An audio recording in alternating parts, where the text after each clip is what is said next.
पुढचे 3.5 तास एबीपी माझावरती आपण एक्झिट पोलचे आकडे बघणार आहोत।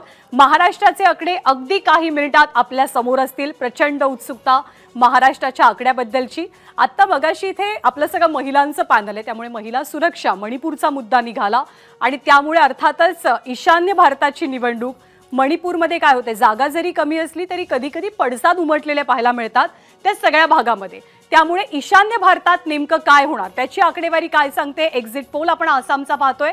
एकूण 14 जागा, 14 पैकी 10 ते 12 जागा एनडीएला मिळण्याचा अंदाज आहे। हेमंत बिस्वा शर्मा किती मोठं मॅजिक भाजपसाठी आसाममध्ये दाखवतात याची चर्चा पहिल्यापासून होती।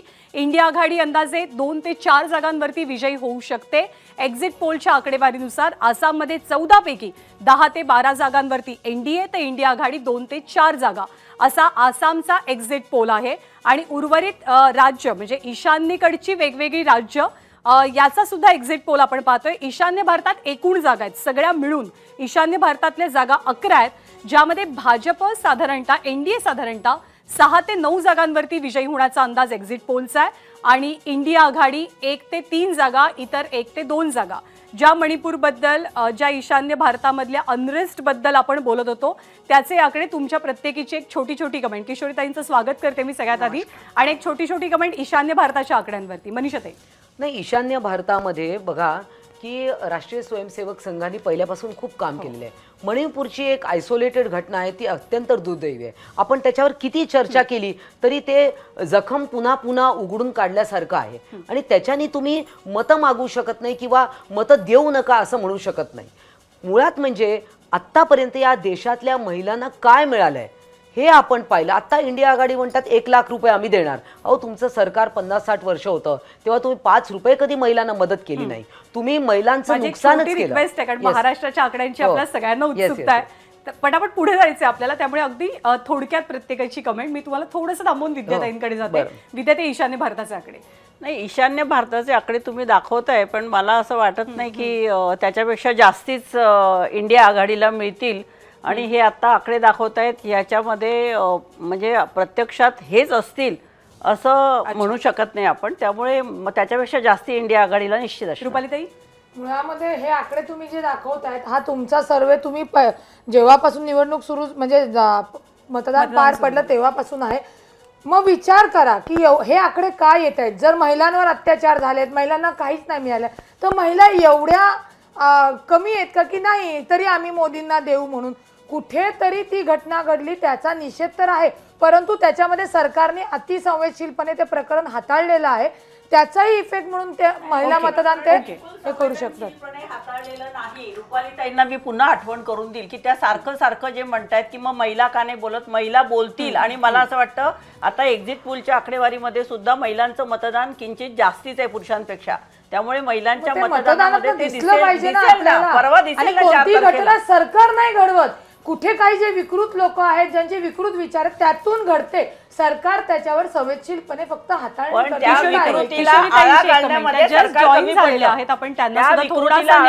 सरकार कमी पडलं, त्यांना सुद्धा आपण थोडासा न्याय देऊयात। किशोर, एक छोटीशी कमेंट शायना इंसिनकडे पण आपल्याला जायचंय, हेमलताताईंकडे पण। मणिपूरच्या घटनेवरना जर आपण या गोष्टी आता म्हणतोय तर ती निषेध तर सगळेच करताय, पण निषेधाप्रमाणे काम नाही दिसलंय। आजही मणिपूर जळतंय। जर सरकारने केलंय म्हणतंय तर जे माननीय पंतप्रधान आहेत ते संवेदनशील एकदा तरी त्याच्यावरती दिसले का हे आम्ही नाही म्हटलंय। हे जे त्या ज्या विधानसभेमध्ये झालं संसदमध्ये त्याच्यावर 1 मिनिटाच्या वर त्यांचा ते नव्हतं। याचा अर्थ किती संवेदनशील आहे ते आपण म्हणण्यापेक्षा लोकांनी बघितलंय, ऐकलंय। आत्ता तुमचे जे एक्झिट पोल आहेत 6 ते 9, अरे 6, 7, 8 ह्या ज्या काही जागा आहेत ह्याच्यातला फरक खूप आहे ना। एक्झिट एकदम 6 ते नाही, त्यामुळे या वेळेचा बदल हा महिलाच जास्त देतील, कारण महिलांमुळे बदल घडेल, महिलांमुळे बदल दिसेल असं तुम्हाला वाटतंय? शायना इंसी आणि हेमलता पाटील तुमच्या दोघींकडनं कमेंट घ्यायची आहे। सगळ्यात आधी शायना इंसी ईशान्य भारतांच्या आकड्यांवरती। शायनाजी, अगदी थोडक्यात। देखिए, नॉर्थ ईस्ट हो या कोई अन्य प्रदेश में, आज जब 1 करोड़ लेडीज लखपति दीदी बनती है, 3 करोड़ महिलाओं को ड्रोन पायलट बनने का एक मौका मिलता है। लोग क्या चाहते हैं, महिला क्या चाहती है? वो चाहती है सुरक्षा, वो चाहती है शिक्षा, वो चाहती है कि वो आत्मनिर्भर हो। ये सपना जो है प्रधानमंत्री ने हकीकत में बदला।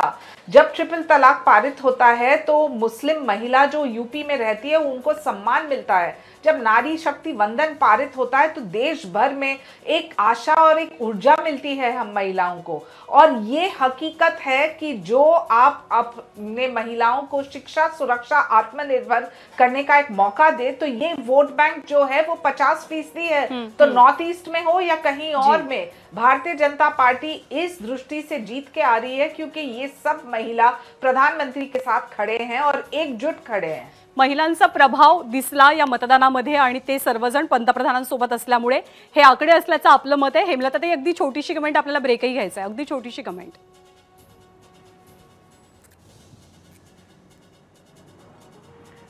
ज्ञानदा, मला विचारला का प्रश्न? जी जी, ईशान्य भारताचे जे आकडे आहेत त्याच्याबद्दल तुमची छोटी कमेंट हवी आहे। हो, नाही, ईशान्य भारतामध्ये ज्या पद्धतीचं वातावरण महिलांच्या बाबतीत निर्माण झालं ते सगळं बघता ईशान्य भारताचा कौल हा वेगळा असणार आहे। महिला कोणत्याही परिस्थितीमध्ये भारतीय जनता पक्षाला मतदान करणार नाही, कारण त्यांनी स्वतः सहन केलंय, स्वतः भोगलंय आणि स्वतः त्या परिस्थितीतून त्या गेलेल्या आहेत। त्यामुळे ईशान्य भारतामध्ये महिलांची जी आकडेवारी आहे, टक्केवारी आहे मतदानाची,